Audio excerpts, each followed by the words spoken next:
Welcome, friends, to the How To Heretic. I'm Uncle Mark. And I'm Uncle Dan. And I'm Uncle Doug. And this is your user's guide to life on the outside. That's right. Leaving religion is the first step into a larger, better world. But it can also be a scary world. Things work differently now.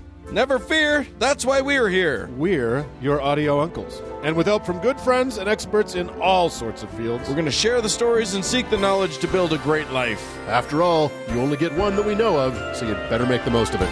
Let us proceed.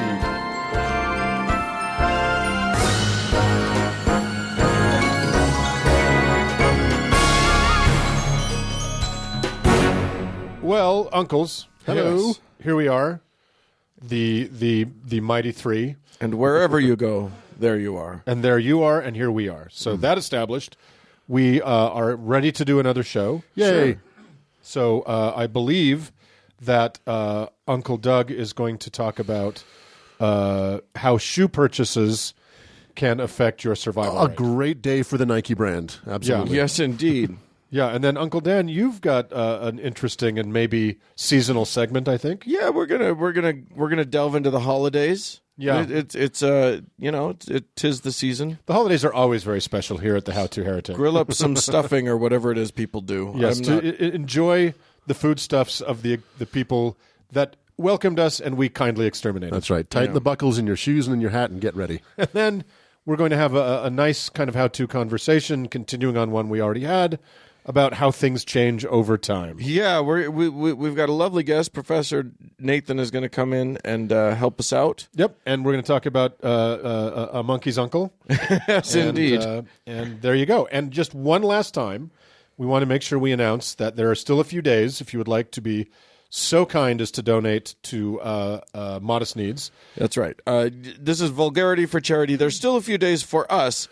You listening, this episode is going to drop for our patrons on a Monday, the 19th, which gives them plenty of time. And for the rest of you on Wednesday, if you listen to this anytime after that, Wednesday the 21st is the cutoff date, so you're too late. Right. So if you make sure to make that donation of $50 or more to Modest Needs before midnight Eastern Time on November 21st. And then email the receipt from that, along with whom you would like to have roasted by whomever, to vulgarityforcharity@gmail.com. That's right. And somebody will get to it. Somebody will be this is not our thing. We're helping out with it. But yeah, the guys at Scathing Atheist and Cogdis are great, and they do this mostly yearly now, and we're happy to help out. And great news, they have met their matching grant goal.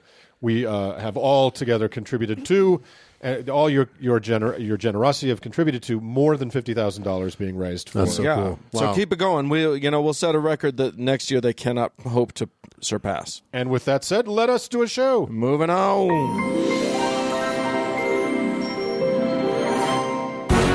Hey, Uncle Mark.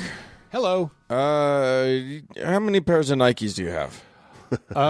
You know what's crazy? For a homosexual, I have very few pairs of shoes. Well, that's true. You're not a shoe guy. Not a shoe guy. You're barefoot in the studio right now.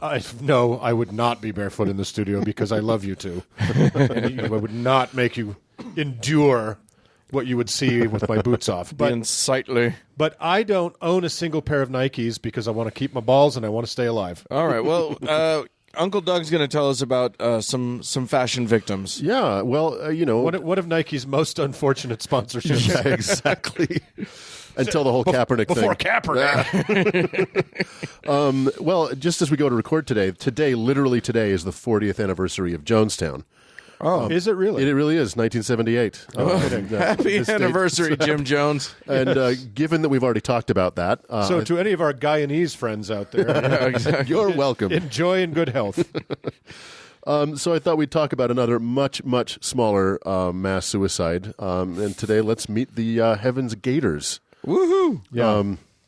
So Heaven's Gate was, emphasis on was, an American UFO religious millenarian cult. One of the first to be referred to as a cyber cult due to the incorporation of the burgeoning internet into their operations. It's a series of tubes. Exactly. It was founded in 1974 in San Diego by Marshall Applewhite and Bonnie Nettles. Mr. Applewhite was born in 1931 in Texas and was the son of a Presbyterian minister. Okay, so he knew the biz. Yeah, he did. That's never a story that ends well. Exactly.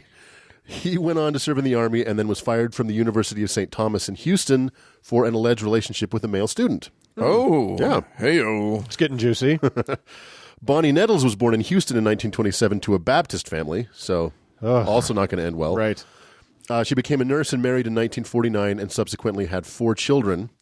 Her marriage began to fray in 1972 when she started hearing instructions from a 19th century monk named Brother Francis.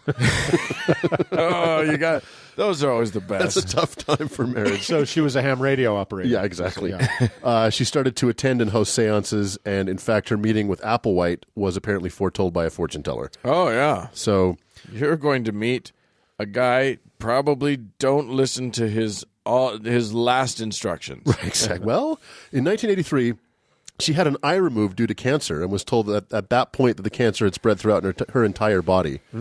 However, part of her belief system was that she could not die, although apparently she could decay.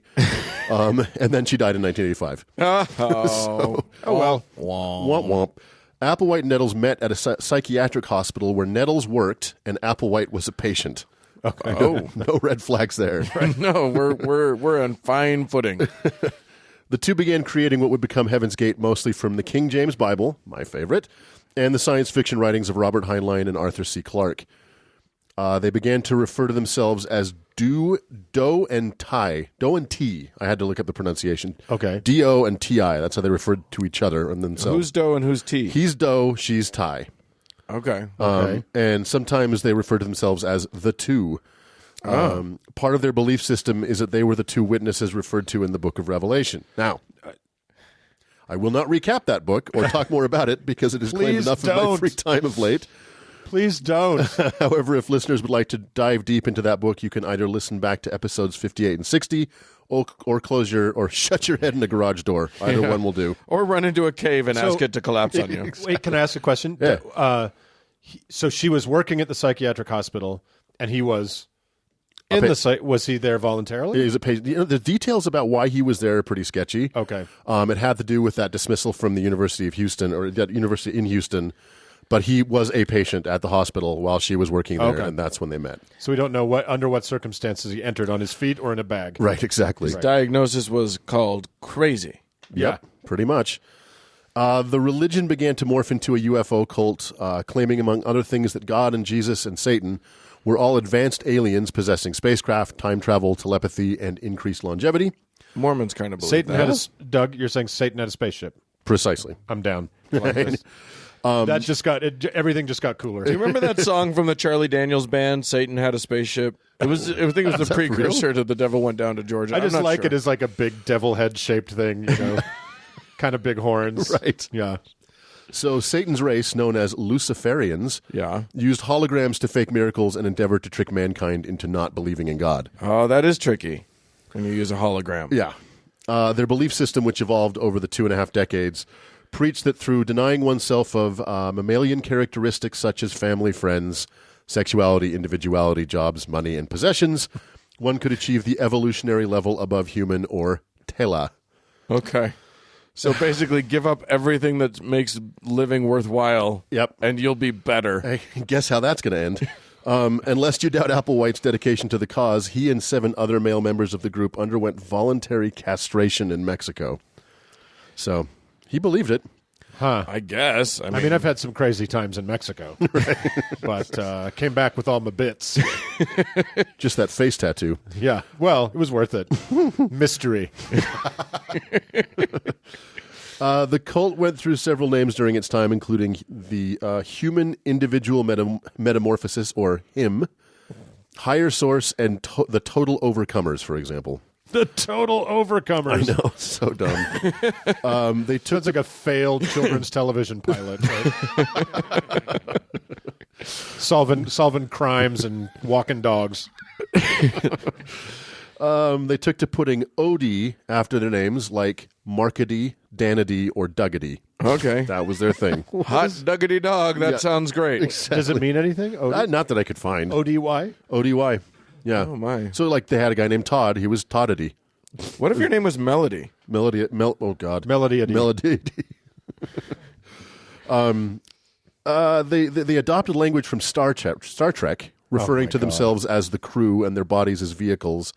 And they made most of their money curating websites in the brand new World Wide Web. They were like one of the first that you could go to and say, I've got a knitting company, I want a website, and they would set it up for you. So they were cultist web developers. Yeah. Wow. And that's their main source of income was web development. Well, I mean, it's still a good income for a lot of people. Hey. Yeah. It works. Yeah. But as you find out, it's a deadly profession. So be advised. Don't do it. Don't go into web dev. The followers or crew of Heaven's Gate always carried a $5 bill and a roll of quarters in their pockets. The $5 bill was to pay panhandling tickets, which apparently they got a lot of, and the quarters were for phone calls, or they could be used to frag Vincent D'Onofrio if he couldn't keep up. So wait, they would panhandle, and so they kept $5 with them just to pay off the ticket. Is that a panhandling ticket? That's what it was at the time. Okay. Yeah, and in California where they ended up. So they as they traveled, they weren't that good at web development. Well, that came along when they started in the 70s. There was no web. Okay. And so they were pretty itinerant, and they traveled across the country, and they didn't really have a source of income. Panhandling was their main source of income. And then I don't know if once the web development took off, they ended up with some major properties, so it must have paid off. And I think the $5 bill and the quarters were kind of like a tradition. I think it's at just that point. I think the quarters were just about like you got it's paying the toll to get on Satan's spaceship. They all of the ones who ended up popping their clogs had a $5 bill and quarters in their pockets. So it went from you get out of jail free to a yarmulke. It was a religious. Okay, why not? Why not? Sure.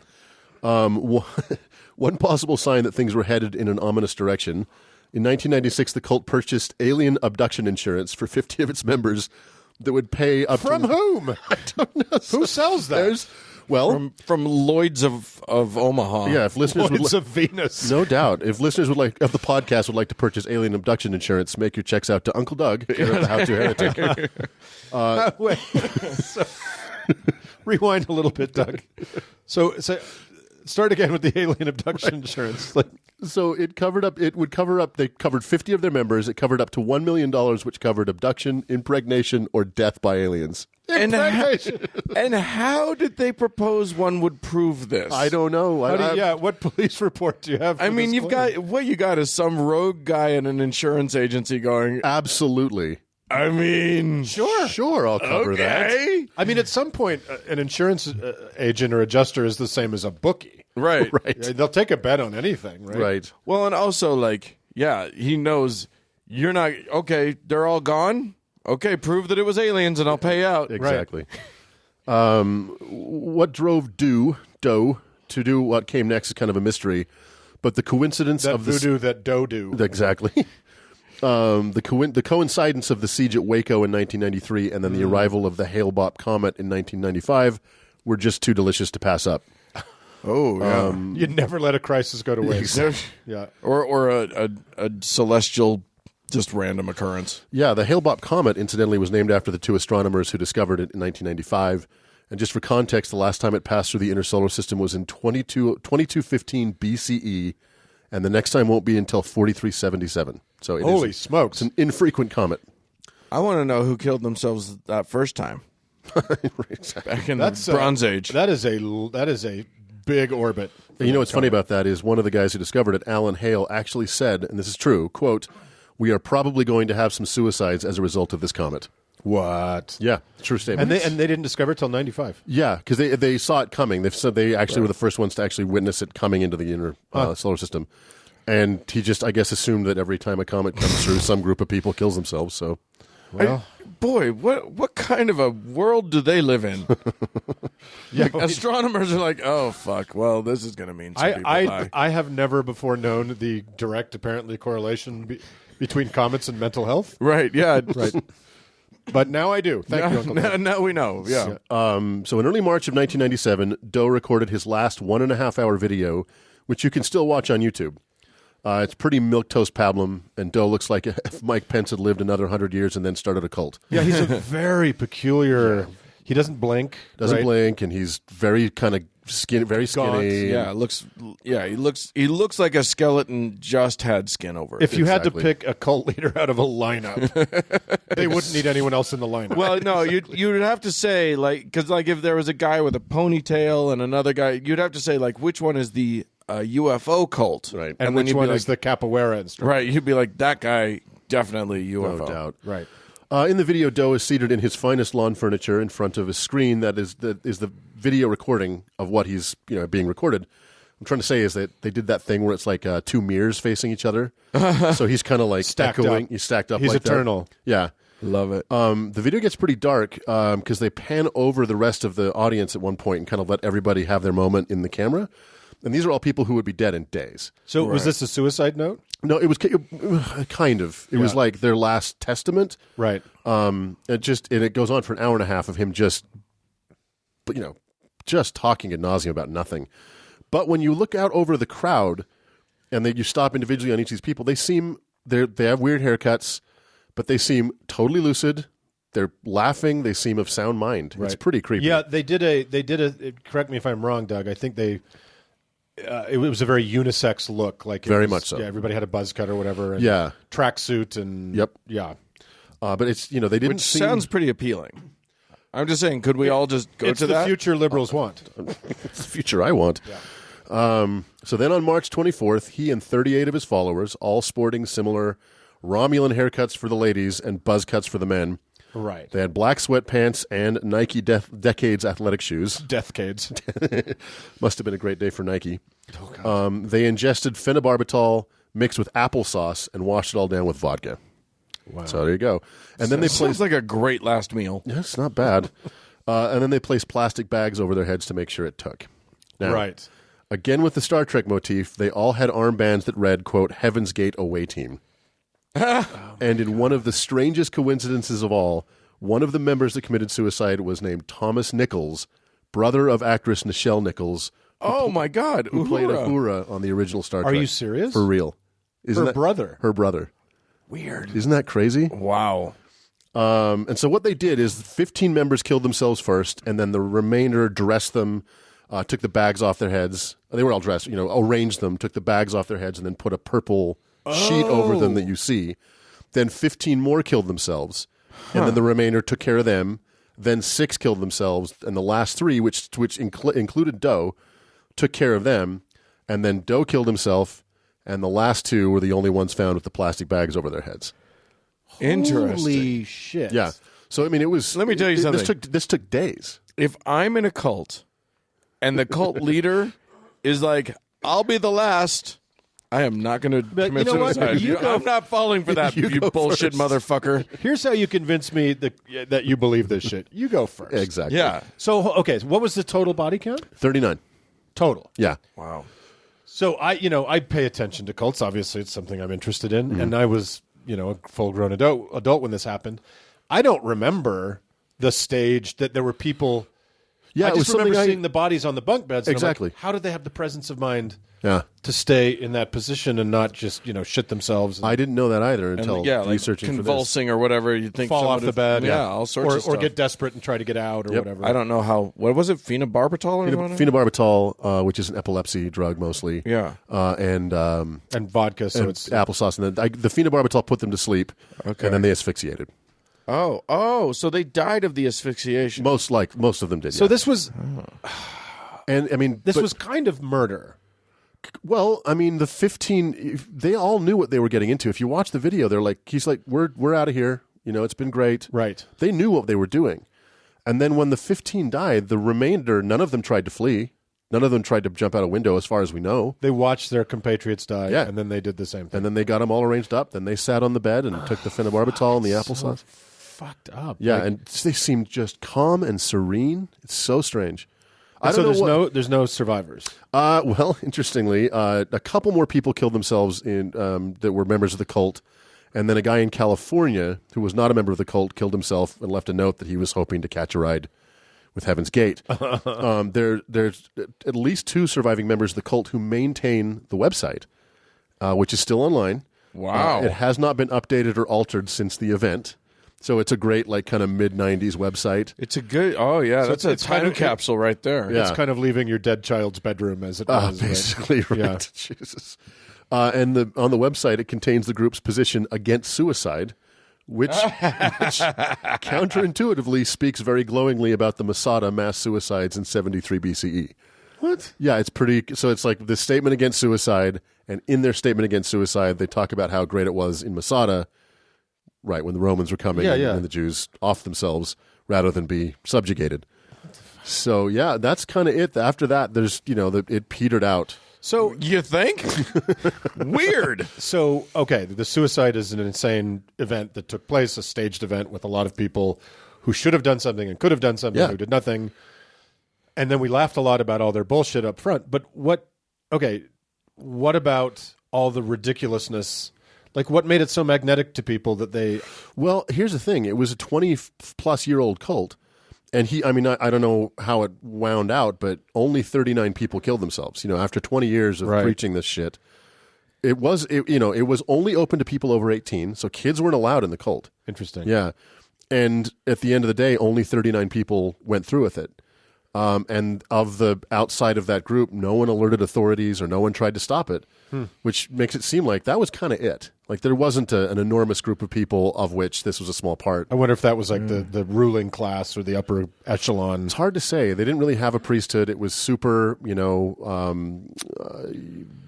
lived a life of total poverty and denial of anything pleasant. Well, you had with a roll of quarters $10, so you had $15.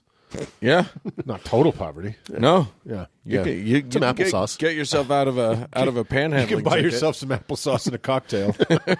Jesus Christ, what a shitty. Yeah, mess. So what a strange. And that was it. There was no, there's no resurgence of Heaven's Gate, and there's no one to speak of that still follows it. Well, so. People out there listening today, maybe it's start it up. Everything old is new again. So that's right. Good luck out there. See if you can get the website. All right, thanks, Uncle Doug. You're welcome. Let's move on. Moving on. Well, Uncle Doug. Uncle Mark. I have long wondered who the first people that figured out that if you traced your hand, you could make it look like a turkey is. I've always wondered where that tradition comes from. You know what I wish I had? What's that? Buckles on my shoes. Laces are for losers. Yeah. The buckles are simpler, better. It was a better time. And I think Uncle Dan's going to prove that to us. I am going to do that. And by the way, it was the elementary school kids on the Mayflower who actually first did the turkey thing. Right. Just so that you know. Right. It was Mrs. Standish's third grade class. Yeah. So those who haven't figured it out, I'm going to be telling you the harrowing tale of one group's deep bravery in the face of horrific religious oppression, and of their radical acceptance of people of very different from themselves.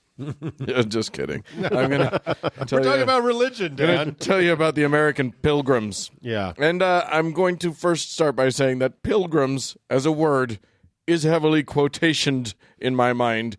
Because what the fuck?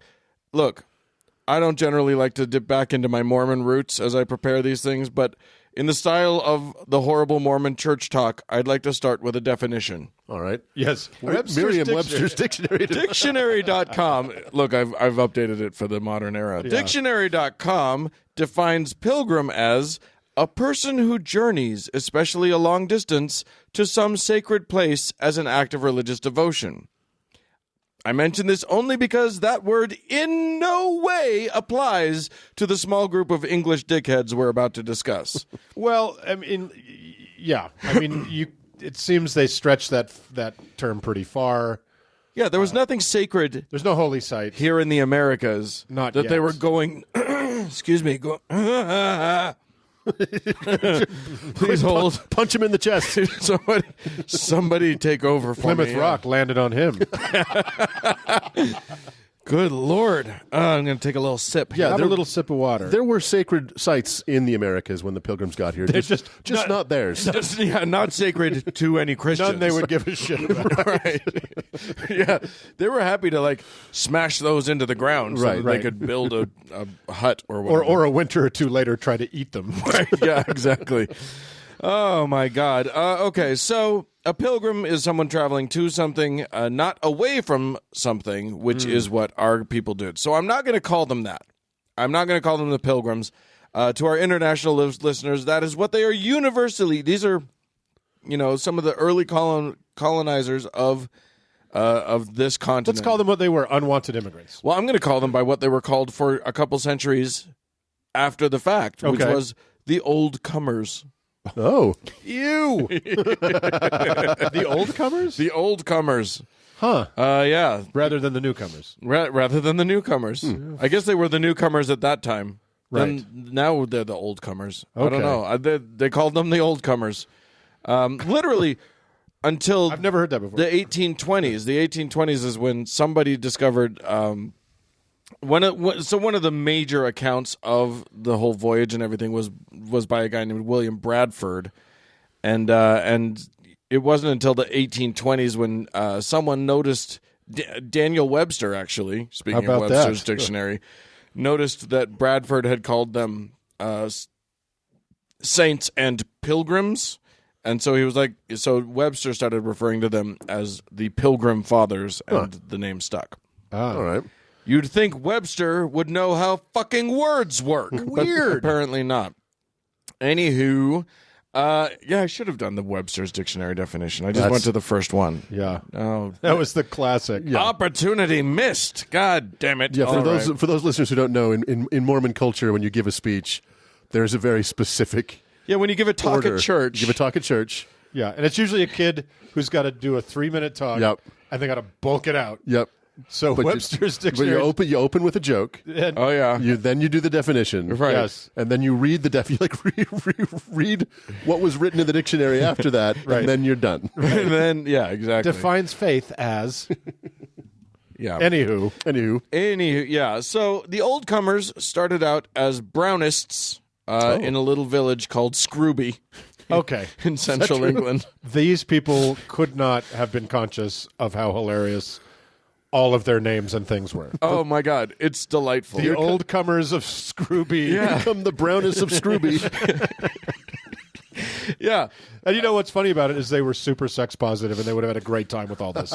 Nope. We're gonna go with nope on that one. The Brownists, for those who don't know, were a group of religious separatists who thought that the Puritans were pussies who wouldn't go all the way. We're going further than the Puritans. Splitters. Just to give you a sense of where we're at. Separatists at that time were fighting the really important fight of trying to make sure that the Church of England didn't look too much like the Catholics. Right. That was super important to them, like literally life and death important. We're talking about differences like, no, I think that control of the church should be centralized. No, I think control of the church should be at the congregational level. Let's murder each other. Let's kill each other. And when we're done with that, let's go kill some Native Americans. Right. Yeah, exactly. A little quick history of religion in England in the 1500s, just so that we can sort of 15 and 1600s. Henry VIII, most of you will know this, but Henry VIII became king in 1509. At that time, England, like most of Europe, was Catholic and pretty much fine with that until Henry got married. But his wife, Catherine of Aragon, simply refused to make him a son. And he got Bitch. he got pissy about it and decided he wanted a new wife. But Catholics, you don't get to get a new wife. That's right.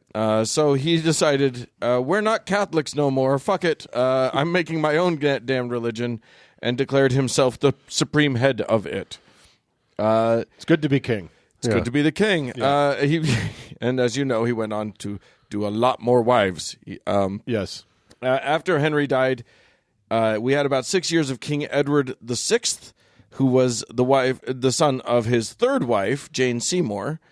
He had a lot of them. And then, boom, we got Mary the First, Queen Mary the First of England. Mary was the daughter of Henry and his first wife, Catherine of Aragon.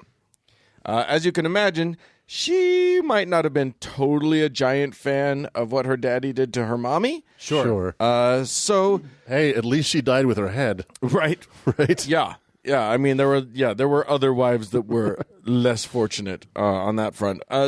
So anyway, she was also raised Catholic, and she fucking wanted to switch it back. So she declared England Catholic again, and that caused a hubbub. As you can imagine, people didn't like being bounced back and forth between religions. I mean, life on the ground is tricky enough, but then when the person at the top of the food chain says, "Ha, you're all a different religion now," Yeah. and then they're like, you're now back to the first religion. People were getting a little, Which is pretty hilarious because they had all the same books. Right. It's all the same. Like theologically speaking, there are some minor differences that felt super major to them. Right. Divorce being one of them, Right. and whether the Eucharist is or is not Jesus. I don't know. There's a lot of like very, very small things where the theology is all the same, but we are going to argue endlessly forever. Picture a small boy being yanked into a priest's office and then pushed back out and then yanked back in and then pushed. The religion changes back and forth. Right. Don't actually picture that. Don't do what Doug said. It's illegal to even think that. Yeah, exactly. But what's kind of hilarious about all this, jumping many, many centuries forward, is if you know anybody in the if you know a C of E person now, Right. you can't imagine that they would kill anybody for any reason. Right. Let alone, Right. Yeah. even inconvenience anyone for any reason. Right. They would apologize just for being a different religion. So at least we can say the C of E has mellowed somewhat, Right. since 15th century England. Right. So anyway, just getting through this again. After Queen Mary came Queen Elizabeth, who wanted to end all of this, the strife, all of the back and forth, and declared. She basically declared the country to be Church of England. She had Parliament pass the Act of Uniformity in 1558, which basically said everybody has to be C of E, and she's the boss of it, and that's final, no takesies backsies. And if you don't go to her church every week and on holidays, you will be fined, and if you out and out rebel, you could be imprisoned or killed. All right. That is the oppression against which we hear our pilgrims bravely were Our rebelling. quote-unquote pilgrim fathers. Right, yeah, exactly. The big beef of the Puritans and then the Brownists seems to have been that the Church of England it was not theological. It was just that in her efforts to make the church palatable to as many people, as many of her subjects as possible, Elizabeth included too much Catholic shit in her Church of England. So the purity... Oh, she got too much chocolate in the peanut butter. She did. Yeah. And the purity that the Puritans wanted, it wasn't about theological purity. It was about being pure in how they practice their religion from the Catholics. Because they're the worst. Because they're the yucky poo-poo ones. Right. Yes. So that's basically where we start, how we set our scene. So back to our little grumpy band of Brownists and Scrooby. Led by their intrepid parson, Richard Clifton, they were so incensed that they were required by law to practice one kind of C of E instead of another. They decided that they were going to set sail for the distant land of Holland. Really? Yeah, they ran away to Amsterdam and then later to another town called, what is it called? Leiden? Something. Yeah. I have it somewhere. Good old Scrooby. Good old new Scrooby. Yeah.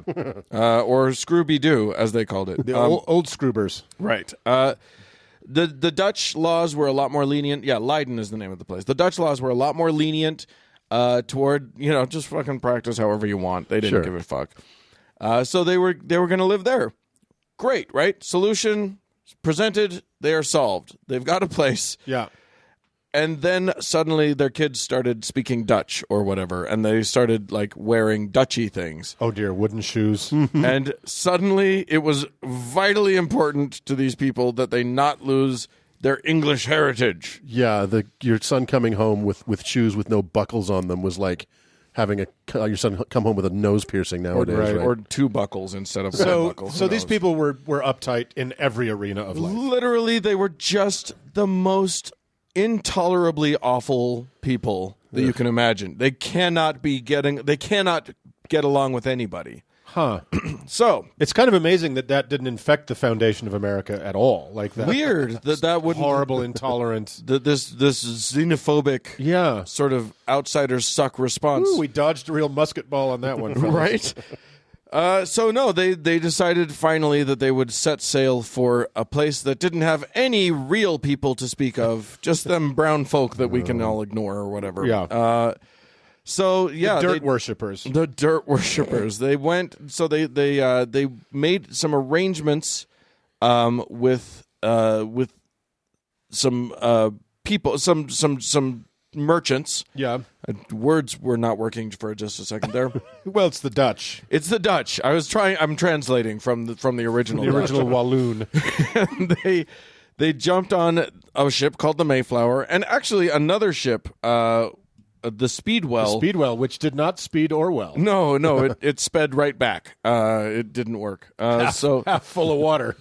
so they Sunk well. Yeah, exactly. They went this 3-masted ship, the Mayflower. They aimed themselves directly at the Hudson River and landed at Cape Cod. So, You know what? By the standards of the day, that's Yeah, a that's bullseye. pretty good. Have you seen their guns? actually, by the standards of the day, that was not very good. Okay. That was actually pretty shitty. But they decided to stick. They found that one rock that you mentioned earlier. Yeah.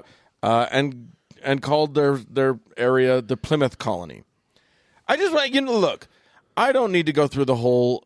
I chose them because it's sort of Thanksgiving time here in the Americas, and that's when we celebrate these people? Question mark.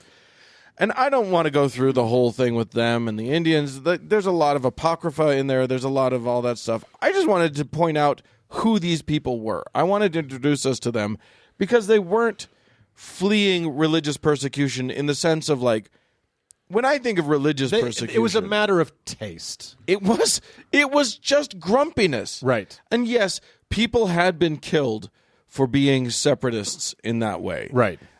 In large part because from Henry VIII to Queen Elizabeth, there had been so much upheaval in England that people were fighting each other over the religion. And Elizabeth's like, I'm not fucking having this. Right. Elizabeth just wanted peace. Right. And so her version of it, maybe not a great idea, was to just say everybody has to practice this exact way. Yeah. But they all believed the same shit. All the same Right. shit. So it's not like this is, this isn't Buddhists and the Rohingya. This isn't, this isn't religious persecution. This isn't China persecuting the Uyghurs, Right. or the Christians, People who believe or whatever. radically Or the different Tibetans. things. Right.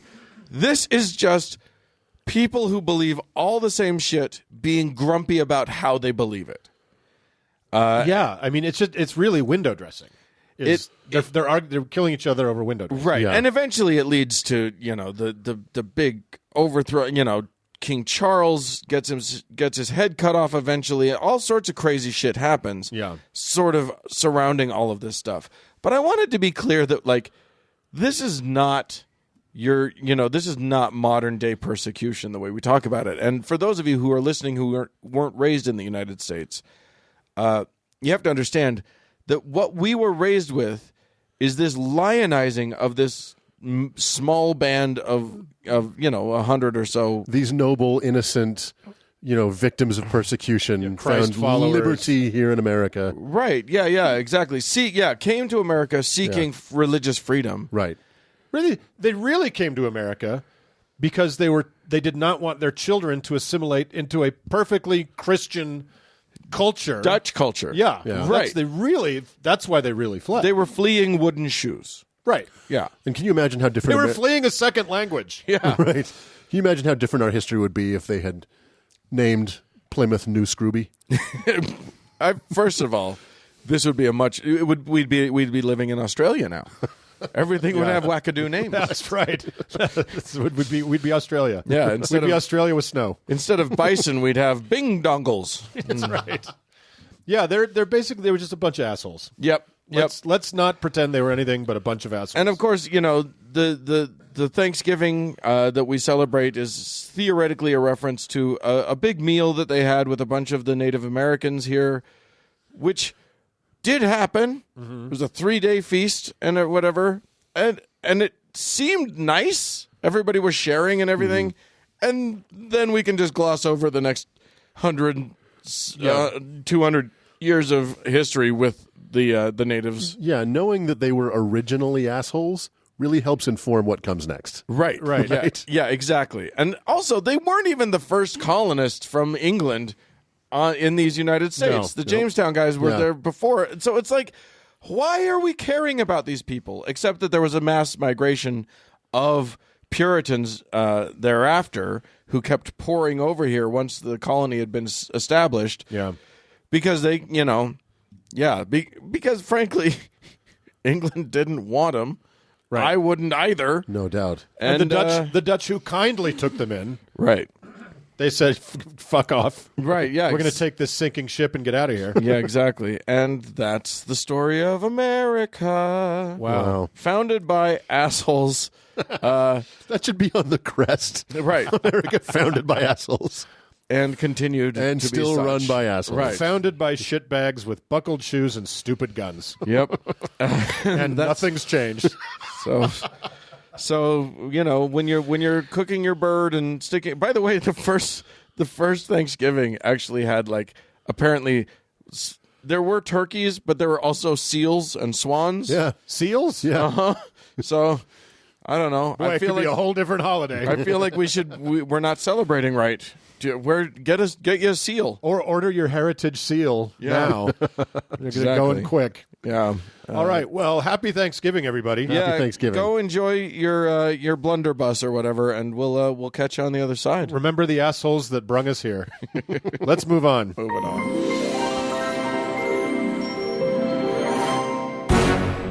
Well, Uncle Dan, Uncle Doug, fellas, hello.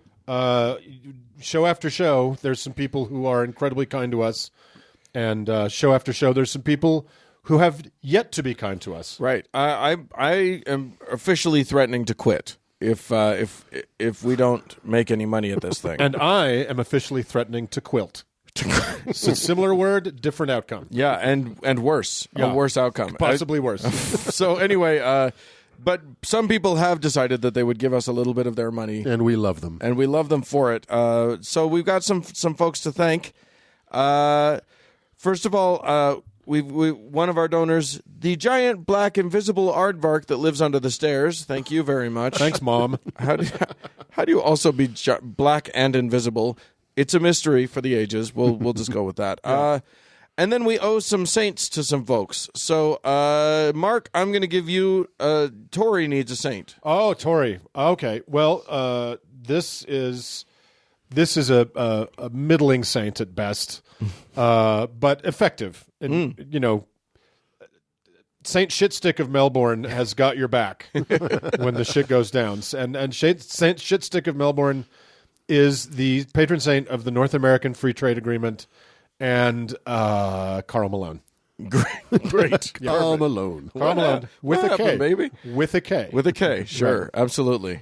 Or as my little nephew used to call him, Karl Lamone. He was his favorite basketball player. And I'm going to give a saint to Angela. And Angela, your guardian patron saint is Saint George of Tenochtitlan. Wow. Yeah. Wow. Yeah. You I didn't know George ranged so far. Oh no, he's great. This is a different St. George. And I like it's not Jorge. Right, yeah. No, it's definitely not. Yeah. It's George. And racist. He is the patron saint of boats that can also go upside down. Right. And of large but not too large birds. Yeah.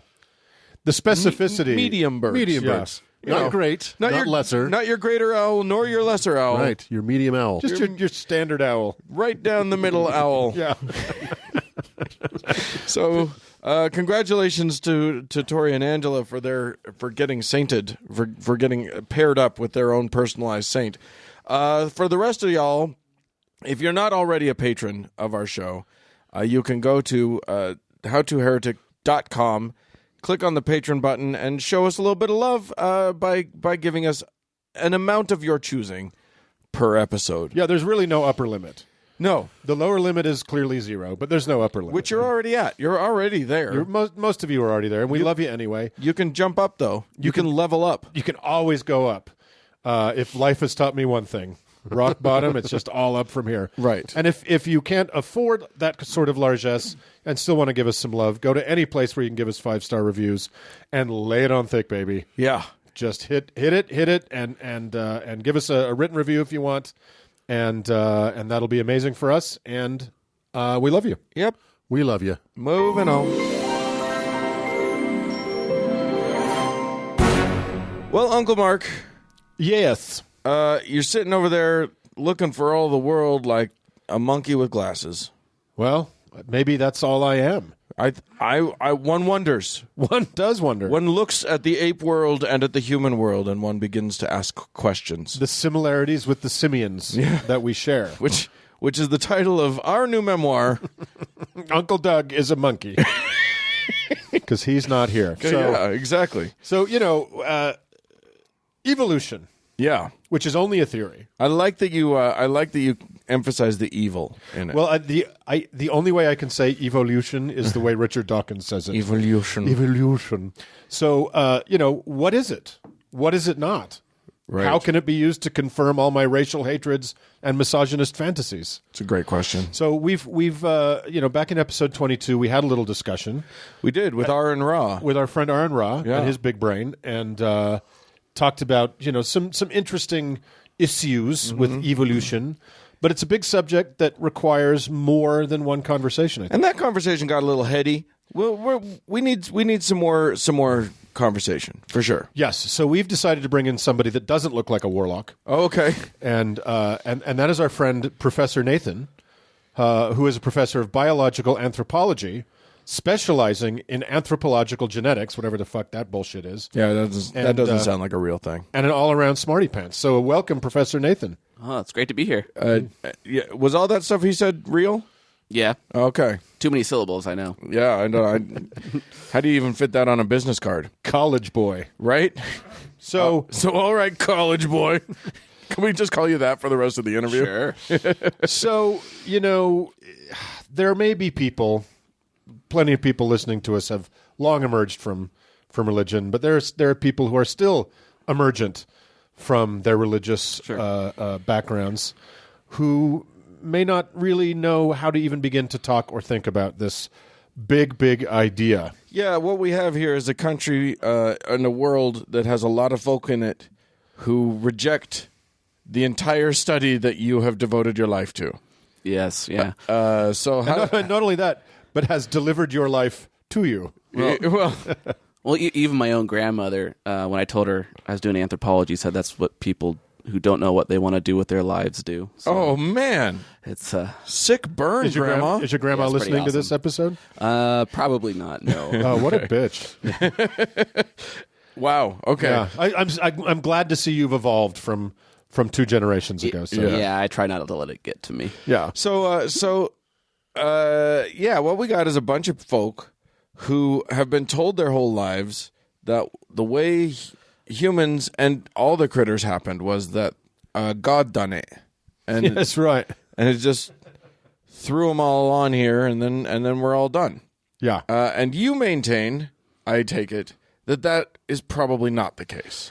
I of course I disagree. Yeah. So let's start. So I think there's 2 ways to approach this, and we'll do both ways. So pretend I don't know anything. Obviously I'm a genius, so you don't have to. Yeah, I don't know why I'm here. Yeah, exactly. So pretend I don't know anything about evolution and explain it to me, and then we'll explore what it is not a little later on. Yeah, pretend that Uncle Mark has evolved a big brain with a good prefrontal cortex. If you saw my feet, you'd be like, "Dear God."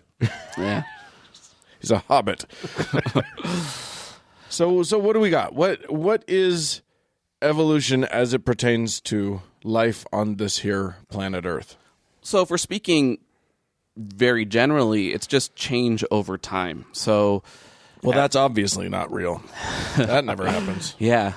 So evolution is, here we're talking in a biological context. And so what we're talking about is populations changing pretty subtly over generations and generations, so that when many, many generations have passed, we can see fairly large changes.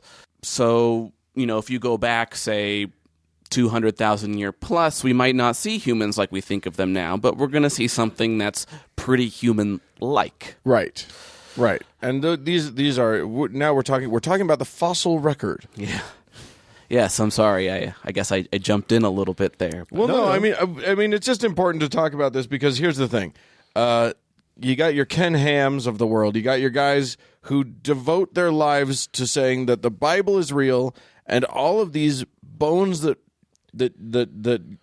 paleontologists or whatever are finding in the ground don't prove any damn thing. Yeah, they're a bunch of damned lies. So yeah, we have Satan. Exactly, and we have to talk about the fossil record. But what are the motivations of this process? How does this occur over time? Well, there's lots of actually different ways that evolution can occur. The one that people have most commonly heard of is natural selection. Quite frankly, it's part of my specialization, so I find it most interesting. But species can change randomly. They can change through interbreeding. If there's different populations with different characteristics, they can change through mutation. But most mutants, I knew it. Yeah, I knew we were getting to the X-Men at some point. I saw those documentaries. They're very frightening. Yes. Yeah. I'm waiting for the knives to come out of my fists. I'm pretty sure it's going to happen.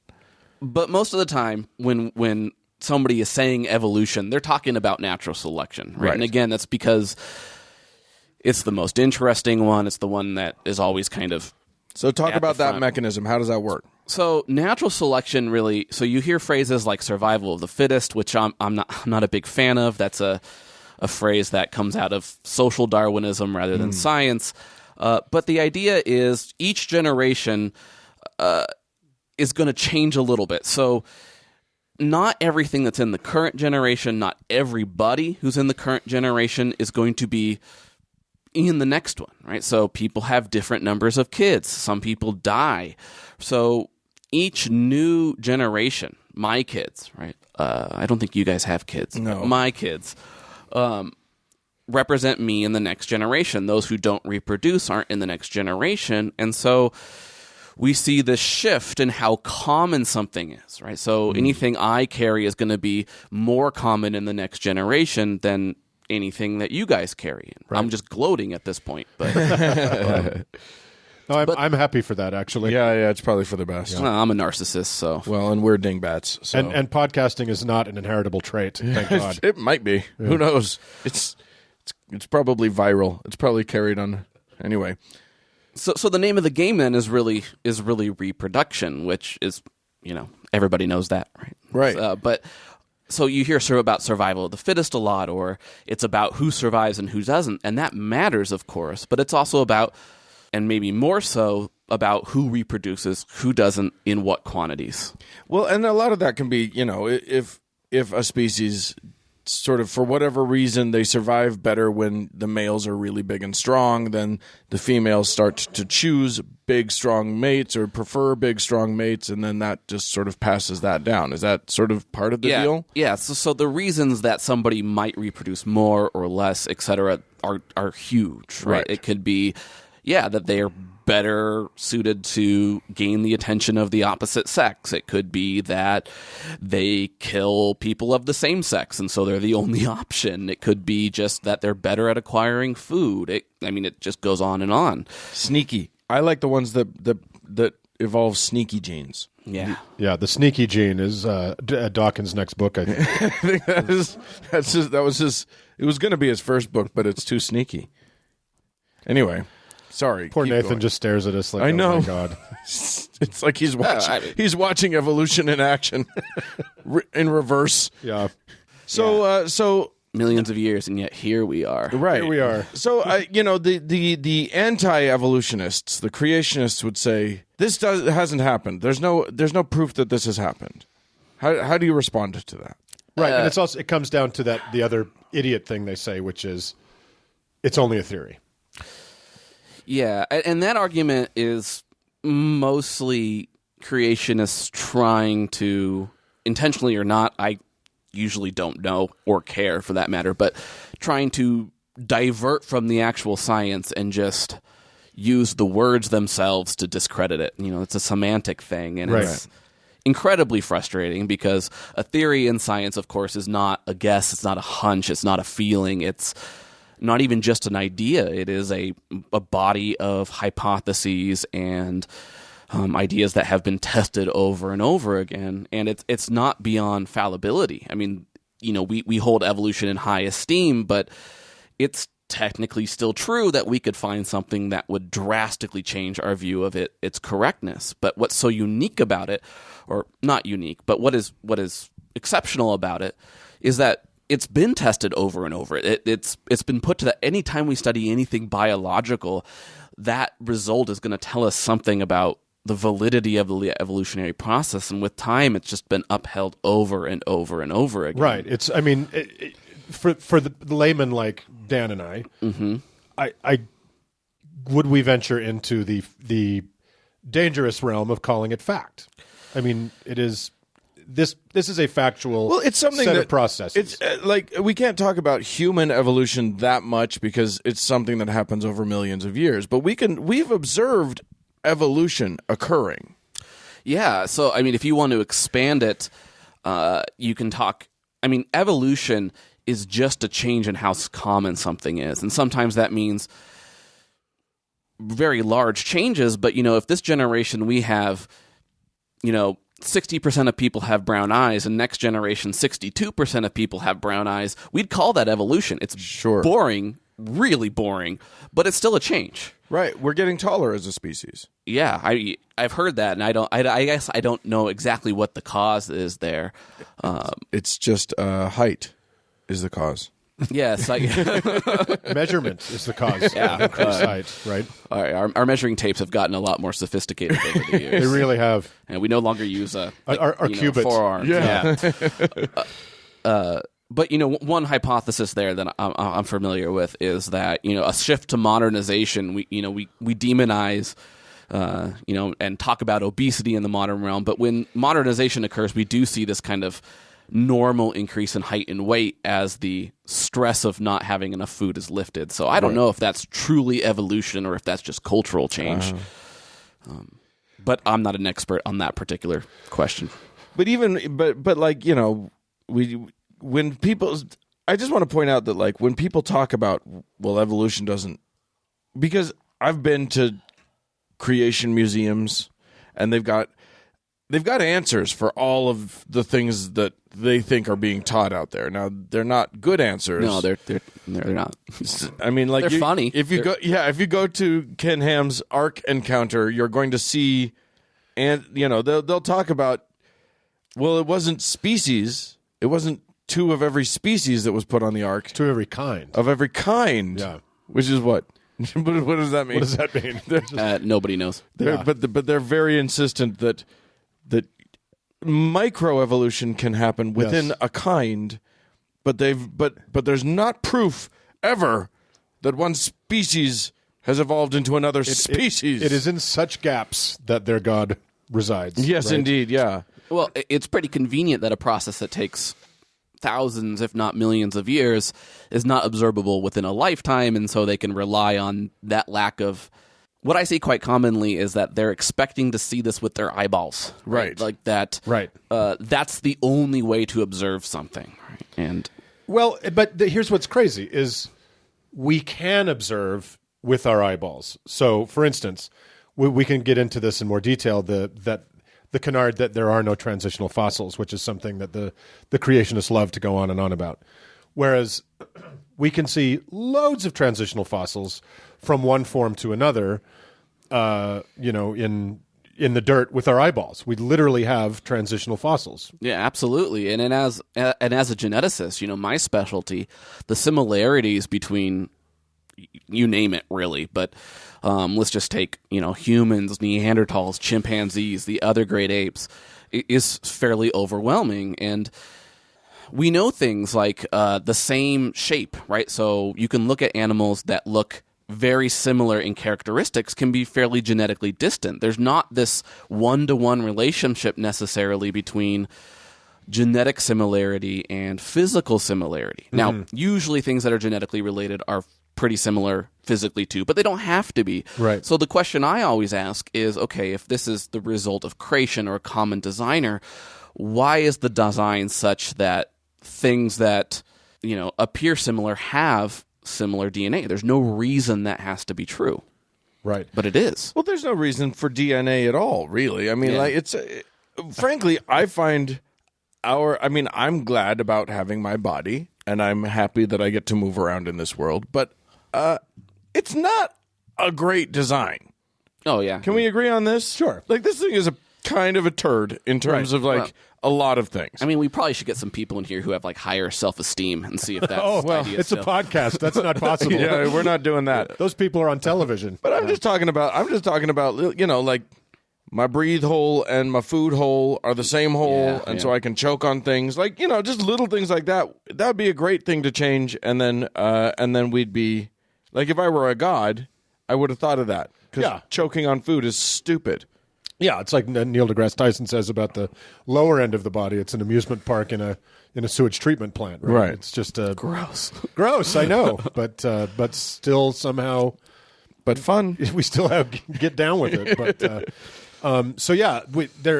talk a little bit more about the idea that there are no transitional fossils. And Yeah, so this is obviously something anthropologists and I can comfortably say scientists in general don't ascribe to. So the kind of common answer to that is that every fossil is transitional, right? So my fossil in 10,000 years will be considered a transitional fossil. well, not if you don't have kids. No, but oh, fuck. Yeah. Your fossil's worth nothing. Yeah, that's all right. You have to transition to something. Why should it be different in death than it is in life? Right. Yeah, exactly. So, the basic idea is those small changes I was saying before. Every new generation is going to change a little bit. And so you're transitioning. So you can think of yourself as a transition between your parents and your offspring. That's perfectly valid. Can you look at your parents, yourself, and your offspring and notice any huge differences? No, but the time scale there is so tiny, you wouldn't see them anyway. Well, my parents are Trump supporters. So that should certainly be visible in the fossil remains, Yeah. right? So, well, yes, when they dig up their skulls and see the MAGA just sort of scratched exactly onto right. that, onto the foreheads there. So yeah, every fossil is a transitional fossil. Yeah. But there are ones that are clearly an in between of this, I saw PZ Myers talking about whale transitional fossils, and they're amazing. There's these amazing middle steps between very ancient and more modern. Yeah, the whale's a great example just because the change is so substantial, right? I'm more familiar with the human fossil record, but in the case of whales, you're losing legs there. But we do, we see this transition in the Middle East from something that is land dwelling to sea dwelling, and they're just losing their hips and legs. And actually, if I recall correctly, you actually do sometimes get modern whales born with little vestigial things. Wow. But I don't, again, not my but as far as humans go, I think a lot of the time people are expecting us to be able to look at the fossil record, look at these things on the ground and say, okay, this person evolved from this person, evolved from this person, and trace it back to ourselves, which that's very tricky for a variety of reasons. One, we have something called the fossil bias, which is just, jargon for saying that not everything that's ever lived is going to be preserved. And so we're dealing with this subsample. Right. But you can still see major trends, right? I can see in the fossil record when apes start to be bipedal. I can see when brain size starts to increase. And so while we might not know exactly which species gave rise to whom, this transition from a quadrupedal ape to this upright walking and then intelligent critter is very clear. Right. And so that leads to another one of the classic creationist canards, which is, if humans evolved from monkeys, why are there still monkeys? Yeah, and I see this one a lot, and it's kind of I don't know why anymore. I mean, I don't think I mean, I know why. I'm sorry, but even folk like Ken Ham have put up on their their answers in Genesis, like, hey, please don't say this because like, Oh, really? Yeah, it's because it's obvious. so dumb. Yeah, it's like this is not a good argument. I mean, and none of Ken Ham's arguments are good arguments, Right. but he recognizes how bad this one is, and the confusion there is that we're not evolved. And I'm just going to use chimps as a reference. People say monkeys. It's a pretty broad category, but our most related critter to us is the chimp. We didn't evolve from chimps. Chimps and humans share a common ancestor. And so if this change that's very slow is occurring over many generations, sometimes this is just change in a single direction, right? Humans 200,000 years ago aren't identical to humans today, but they're still humans. But sometimes they're splits, right? So if we go back far enough, there was a single species that, two groups of them got isolated from each other, and one would ultimately end in chimps and one would end in humans. And so humans and chimps are really cousins. One's not the ancestor of another. Right. So are humans evolved from an ape? Yes. Are humans evolved from any modern ape? No. Right. So am I a chimp or a human? Which one do we have to do like the 23andMe to find out specifically? As your attorney, I'm advising you not to answer that. It could get really ugly in here. So, but chimps, in the same way we are still developing. Oh, absolutely. In whatever way they're developing. Yes, a chimp today, you don't expect to look like whatever that common ancestor was. They've evolved too. We often, another point that people want to bring up is we don't know exactly what that common ancestor is, and maybe it seems unintuitive, but we don't have to know, right? We can figure out that it exists based on lots of, we playfully call it the Chuman, which a name I'm rather fond of. Yeah, that's cool. But we don't have to know. Right. And I think we talked a little bit earlier about this bias that humans have, that we need to feel special among species, and that probably comes out of a lot of bad understandings of nature and some religious training, et cetera, but we are not none of the animals and the plants and the things you see in this world right now are the end. I mean, unless we fuck it all up and everything dies in the next election, which is entirely possible. Totally possible. But we're 100,000, 200,000, 300,000 years from now, whatever we are will be different. Whatever chimpanzees are will likely be different, right? Yeah, I mean, this process is still continuing, and that's a much more interesting question than I think. I mean, no scientist is really, well, not no scientists, but most scientists are not arguing about evolution, but trying to figure out where it's headed, that's something that's really difficult to do. But yeah, we expect it to continue, right? Ooh, I mean, I just thought, I guess suddenly it just occurred to me that one of the exciting, I mean, we've read all of the science fiction about genetic engineering and stuff, but like even if we're not like actively CRISPRing our genome or whatever, we can actually affect it, guide our evolution to some extent. Oh, and we absolutely have. So, I mean, we've done, the first domestic animal was the dog, right? As far as I know, and we've fucked up the dog more than a little bit. We mess with those guys. Yeah, isn't that a great example to talk for people to understand a sort of selection, right? It's dangerous, though, too, because they say, well, look, that was human-guided, and therefore human evolution must have been guided by something, too. Oh, okay. Insert God here. But it occurs. But we're not talking to those dumbasses. No, we're not. But humans have done it to themselves. I mean, we talk about, differences in reproduction. I mentioned that earlier. But cultural factors matter, right? So what's going on culturally affects how you reproduce. And so humans alter their environment, whether that's social or, you name it, climate change, whatever. We are going to biologically respond to that. Right. Yeah, and I think about like advances in modern medicine, things that killed off humans for millennia have stopped killing us off. Right. So we're not going to be selecting as much for like, that person has the vibe that will survive the plague or whatever. You know what I mean? And I would imagine that part of natural selection is, say, some a stressor like smallpox, right? Yeah. That we've now eradicated, hopefully. If these fucking anti-vaxxer parents will not bring it all back someday.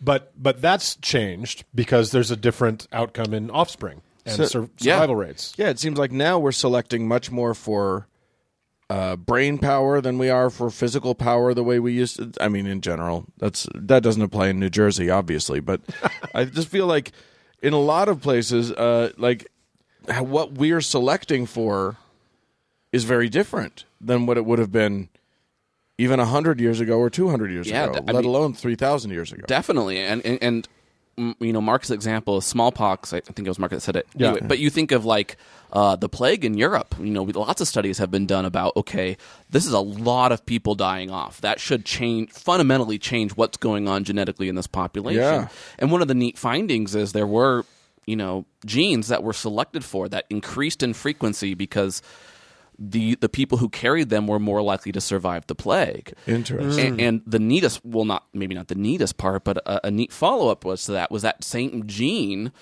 seems to also confer or give an individual a somewhat innate protection against HIV. And so we have these folk who kind of are naturally a little bit more resistant, not immune, but resistant to the virus because of this.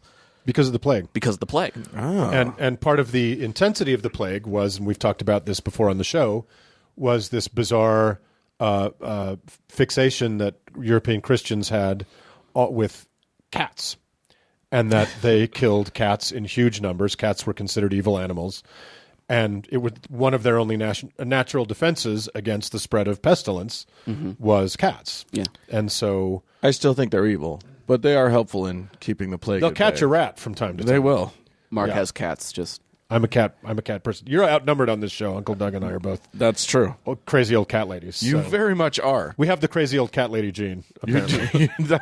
that one got through. So, yeah. kind of to conclude, I'm just curious, what's one of your favorite kind of stories from, the world of evolution and kind of how you work in the evolutionary anthropology science, which is a very specific one. What's a story that's really terrific? You mean like something that happened like prehistorically? Yeah, whatever. It's just something that's a great illustration of evolution for our fans out there. Oh, well, there are many of them. So I mean, maybe one of the most famous is lactase persistence, which That's a milk thing? it's a milk thing. So everyone's familiar with lactose intolerance, right? Right. And we have this tendency to think of lactose intolerance as almost a disorder, right? Right. And really, that's mostly a European bias. Lactose intolerance is the default human state. Most people are lactose intolerant. Lactose tolerance shows up as a mutation, 10,000-ish years ago, as a response to dairying, right? So when food resources are scarce and you're living in a field with animals and you've got nothing to eat. And you see that little baby cow eating something. Well, and the people had eaten dairy before that. They made something called kumis, which is only worth mentioning because it's disgusting. They would take mare's milk and they would put it in a gourd and spit in it and shake it up, and it would ferment the milk sugar out of It's it. booze. It was mildly alcoholic milk, Yeah. room temperature milk. It's disgusting. Blech. If they wanted more protein, sometimes they would add blood to it. It was a White Russian. It was a White Russian. But raw milk has many more calories in it. So if you are facing starvation, if you can drink fresh milk and survive and not have the debilitating gas, diarrhea, all this kind of that wonderful stuff, it's hugely beneficial. So we see this mutation, which is quite literally a break in a gene. So most mammals drink milk when they're young and then can't drink it later. That mechanism broke in some human populations, and then it swept through the population like wildfire. So we see most Europeans who are descended from dairying populations back in the past are lactose tolerant now. Ha-ha! And Suckers. See, we're better. What you do is you kick that little baby cow out of the way and you get yours. I don't know. Go get yours. I don't think better's the right word, because some people who are lactose intolerant don't get symptoms. So what does this mean? This means these people can eat ice cream, get way fewer calories out of it, and not have the symptoms. So I mean, that's some bullshit. That's I'm fancy. fairly jealous of it. That's an excellent mutation. Yeah. And then I got my friend who if she eats a little tiny bit of any dairy just is miserable for a day and a half. Yeah. Yeah, well, she should have descended from the right people. She should have. It's a matter of badly descending. It's not European specific. We see it show up in parts of West Africa and the Middle East, but obviously, concepts of diet, especially in this country, have been dominated by studies on Europeans or people of European descent. And so you look at the food pyramid and there's dairy sitting as one of these big categories you should eat, whereas there's a lot of people who that's just not possible. Not a good thing at all. Not a comfortable life. Yeah, not comfortable. Yeah. Right. And then there's, of course, the Jordan B. Peterson gene, which is just eat all beef. Yeah. And feel terrible. That's also all of Argentina and Uruguay. And it's clearly done wonders for him. So anyway, well, that's the evolution of Jordan B. Peterson, people. So that's been... And that's what we were really aiming at for this segment. It took us a while to get there, though. Yeah. We finally made it. So with that finally achieved, Professor Nathan, thank you so much. Thank you so much for coming on. Dan is consonant intolerant, so it's not easy for me. It's a specialty. So thanks so much for coming on the show. Yeah, of course. Thanks for having me. Yeah, no problem. And let's move on. Moving on.